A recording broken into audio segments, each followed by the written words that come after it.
но всякакви обиди, всякакви нападки, но всъщност аз даже съм се прибирал вкъщи, плача, такъв, майко, ти си ме родила дефектен, персонажа ми се казваше Хъски. Ти си единственият човек, който познавам с личи очи. Обаче с пълна хетерохромия не мога да се сетя. Дефектен, плача.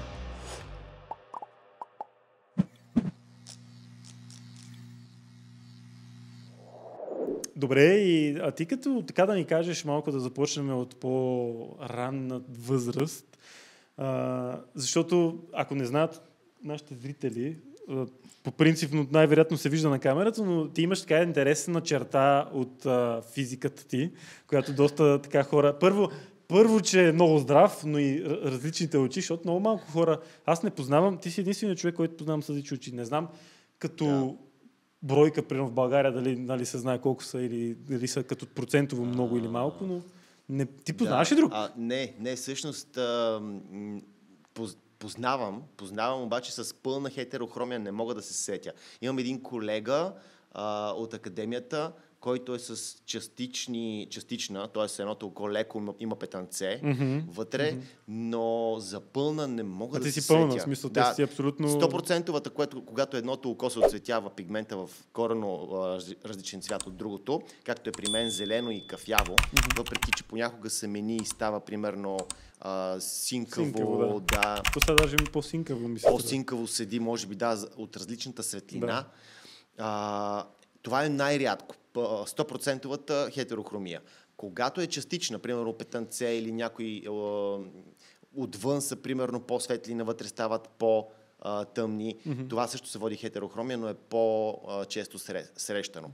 Под 1% от цялото население в света имат пълна 100% хетерохромия. 1% от цялото население... Което е рядкост. Много рядко, да. Доста е рядкост, голяма рядкост.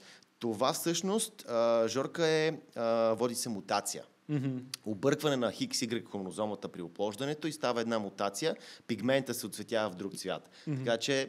Но това при раждането още си, смисъл ти така... При самото оплождане, да, раждаш се. Раждаш се така, не е нещо... Така се раждаш, не е примерно след 2-5 дни да се промени.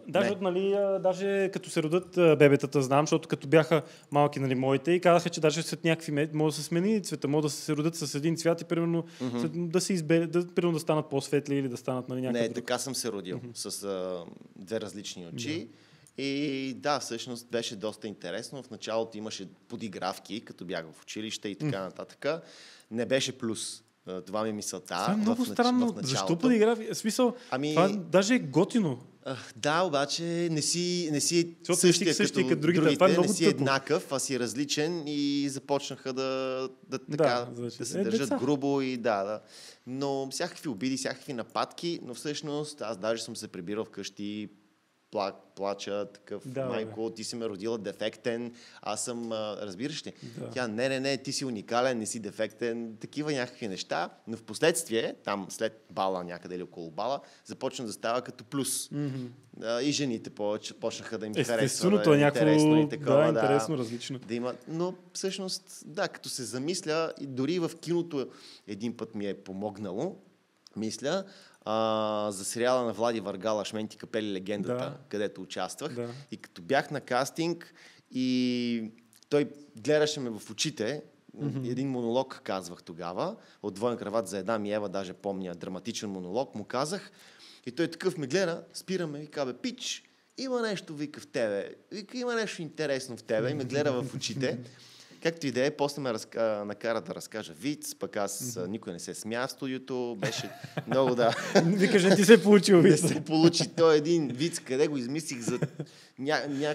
Я не го разкажи, да видим дали ще се смеем. Не мога да се сетя. Някакъв много смотан виц беше. Гърбушко пък ходил нещо в ада, пък му трябвало една ръка, пък срещнал дявола, пък срещнал Христос, пък супер някакъв дълъг, супер тегъв тъп виц.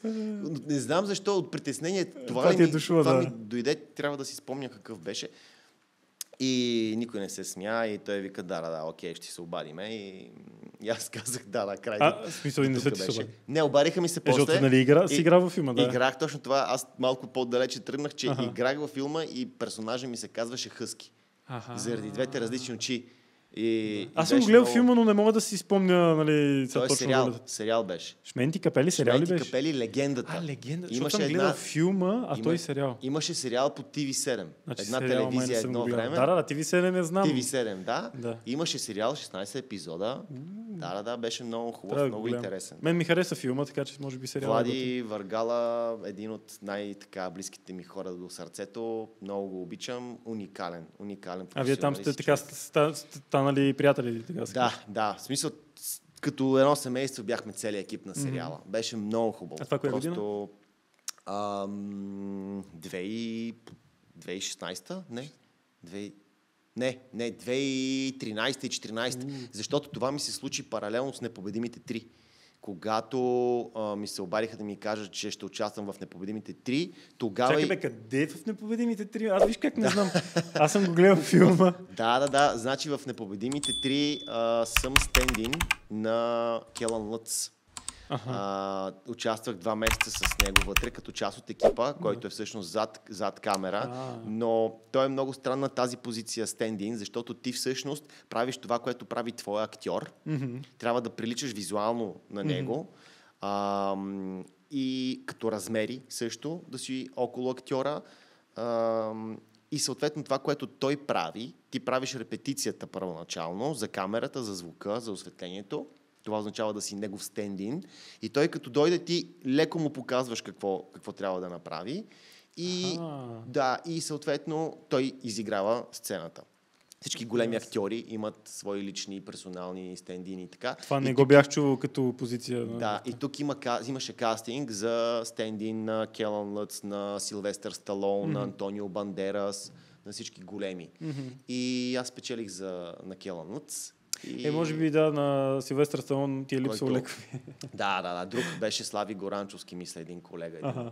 Много, така по-голям, по-едър беше. Той тогава се занимаваше и все още се занимава с бодибилдинг.